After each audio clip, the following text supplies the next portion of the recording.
is Matt Henniger. I am the owner of Matt Henniger's Guitar Lessons based in Las Vegas, Nevada. Welcome to my introductory guitar course. This course is going to be able to take it's based on a series of classes I've been doing for the last 10 years over at various libraries in the Southern Nevada area. And it's designed to get people that have never played before a chance just to get going on the guitar with if they want to just try out and see if this is the right instrument for them and something fun and easy to do. I do teach professionally and full-time. I do Skype lessons, I do teach in person, and I also do house calls in the Las Vegas area. If you're interested in reaching me, please go down to the description, hit the link, and you can contact me through my website. So anyways, I wanted to just talk about some basics of the guitar. And the first thing I wanted to mention is that there's three basic types of guitars. You have acoustic guitars, electric guitars, and classical guitars. The guitar I'm playing right now is an electric guitar. I find them to be the easiest guitars to play on. The strings are a little bit skinnier than the other types of guitars, which makes it easier on the fingers. They're more versatile, and one of the drawbacks with them is that you do need an amplifier, but they're great to start on. A lot of people say that you have to start, or it's best to start on an acoustic guitar, and I kind of disagree. What I recommend my students to do is play the guitar or the instrument that you're most inspired to play. So if you want to play like Metallica, you want to play hard rock, you want to play blues, electric blues, I would start on an electric guitar. But if you want to play like John Denver stuff, pretty finger picking, be able to sing around a campfire, I'd probably go ahead and get a regular acoustic guitar. And then the third type of guitar is a classical guitar, which is similar to the acoustic, but it's got a wider neck, a bigger neck, and it also uses nylon strings. And it's got a smaller body, so there's subtle differences. But for now, I'm just going to be playing the electric guitar. Some of the things that you need to buy to get going on the guitar, the most important thing is a guitar pick. You want to get several of these because you're going to lose them. If you lose them, look in the sofa or in in the washing machine after you do your laundry.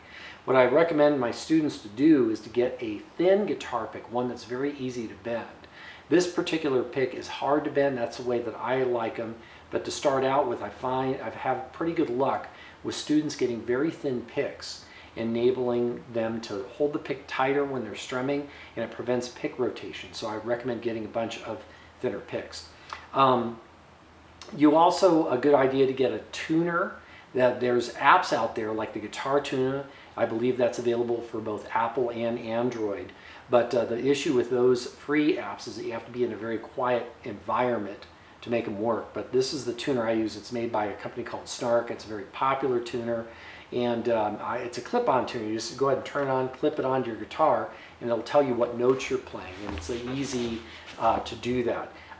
Learning to tune the guitar is a bit tricky, and it does take some practice. I recommend using like YouTube tutorials to be able to go online and learn how to tune that way. Or if you have a private guitar instructor, definitely work with him and have him show you how to tune the guitar. Something else that you need too that's pretty handy is a guitar capo. This is spelled C-A-P-O. This little guy right down here, this little white bar on my guitar, is called the nut. And what the capo does is it acts like a movable nut on the guitar, or an extra finger. And some guitar teachers don't like these, but I find them to be extremely valuable for beginners. And if you have a guitar teacher that discourages you from using them, he's trying to probably help you with movable chords.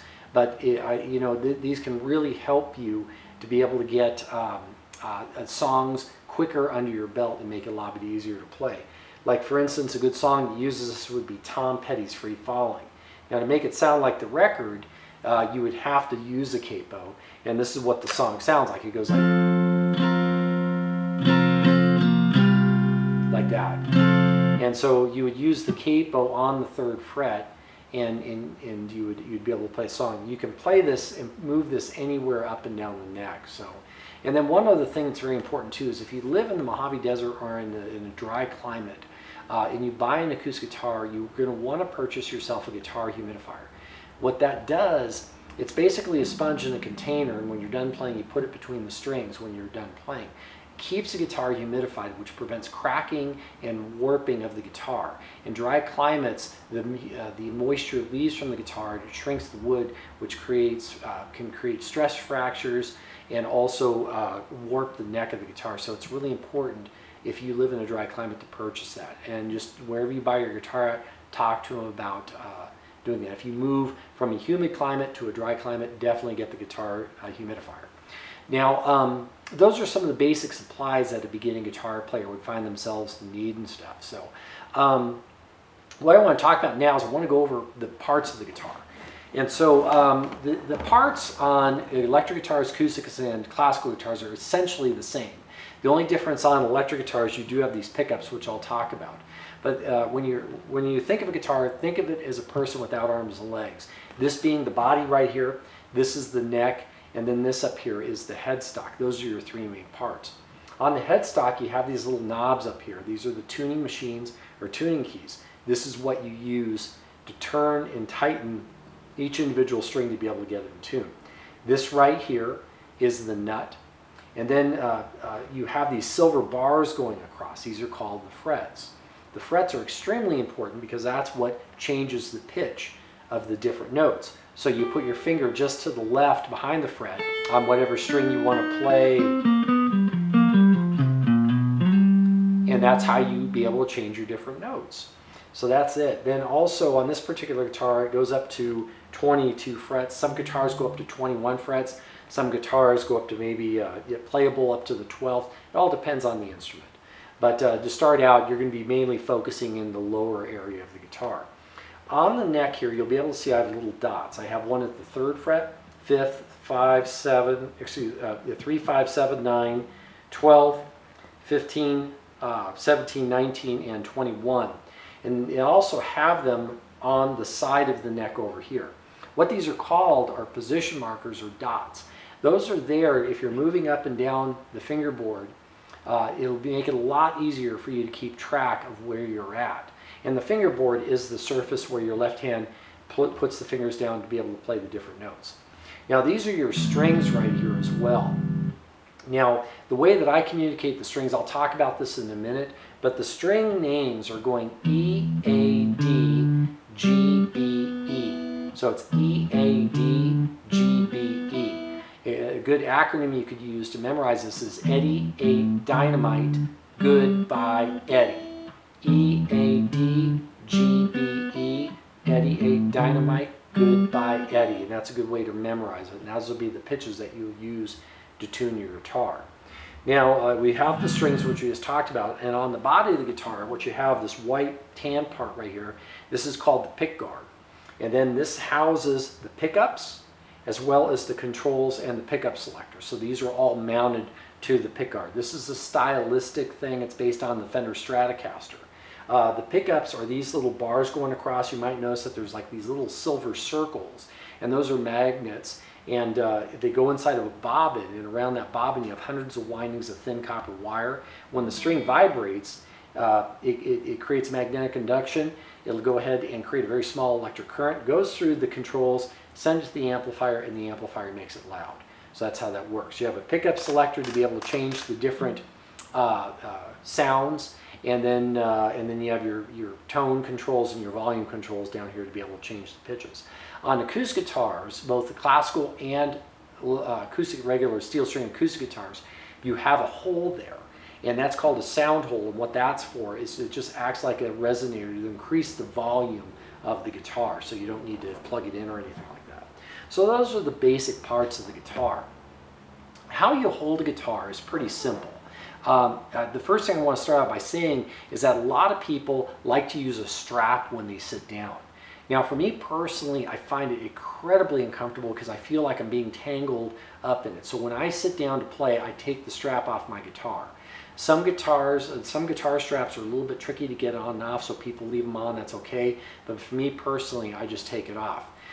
If you do use a strap, what I recommend doing when you're standing, keep it about waist level. You don't want the guitar too low down towards the ground. It makes it very difficult to play. When you're sitting down, what I like to do is keep the neck of the guitar kind of close to my face. The closer it is to my face, the easier it is to be able to play. And one bad habit that beginners will, I've seen a few beginners do, is that they hold the neck down like this and they rest their left forearm on their left leg like this. That's a really bad habit. Don't do that. Try to keep the guitar canted back up like this. Now when I'm holding it, you have the cutaway right here on the base of the guitar. I just stick it on my left thigh like this, and I just kind of balance it between my thigh and my chest like this, and then I can also use my arm to control it. If you're holding the guitar, it's going to create a problem. You want to be able to get it to where you can somehow balance it on your body.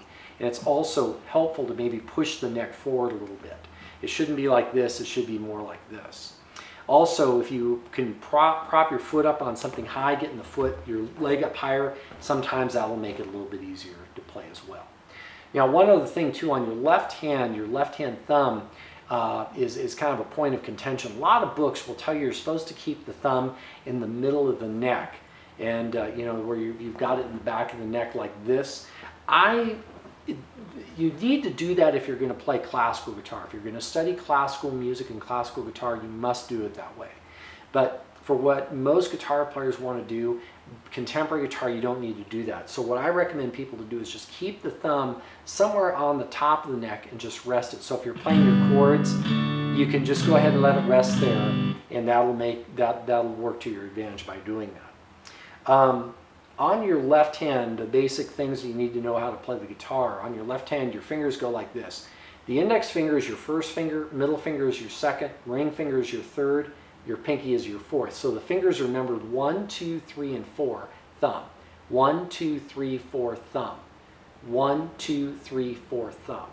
So if you're looking at fingerboard diagrams, you'll be seeing in the series, I'll be putting diagrams on my videos to show you how to make the chords. You'll see those numbers 1, 2, 3, 4 on those chord diagrams, and that tells you what finger is most efficient to use for that.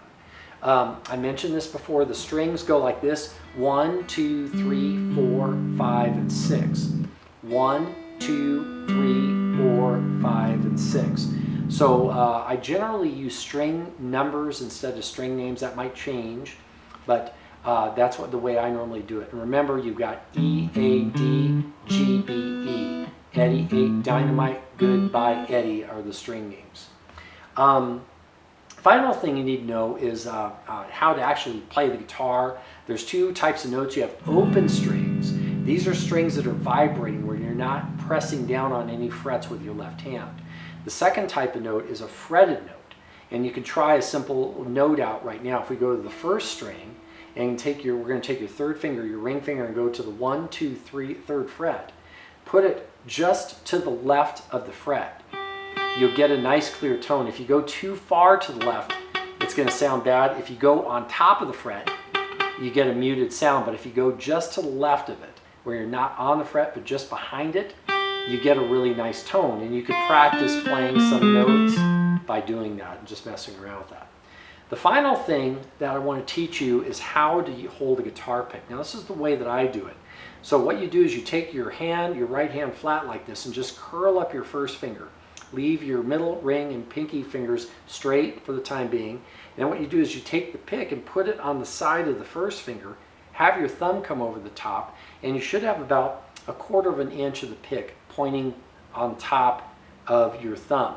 And you can either make a fist or you can keep your fingers out. What I have a tendency to do is I kind of keep my fingers out, and I use that as a guide when I'm strumming to be able to play the chords. And if I'm going to do, like, let's say, like an arpeggiated pattern. So if I'm playing something like that, having my fingers on the top of the guitar will help me stabilize it. So that's what it should look like when you're holding a pick. If you want, you can make little tiny changes on it, but that's how I recommend doing it. You can go ahead and strum up and down a few times just to practice that, and you can do that. Now the next few videos I'm going to start talking about guitar chords, so expect that to come up. And please hit the like and subscribe button and hit the notification bell for future updates. This course should, hopefully, my goal is in the next couple months have this up, and this will get people going on the guitar. So I want to thank you for watching the video, and hit the like, subscribe button, and see you soon. Take care.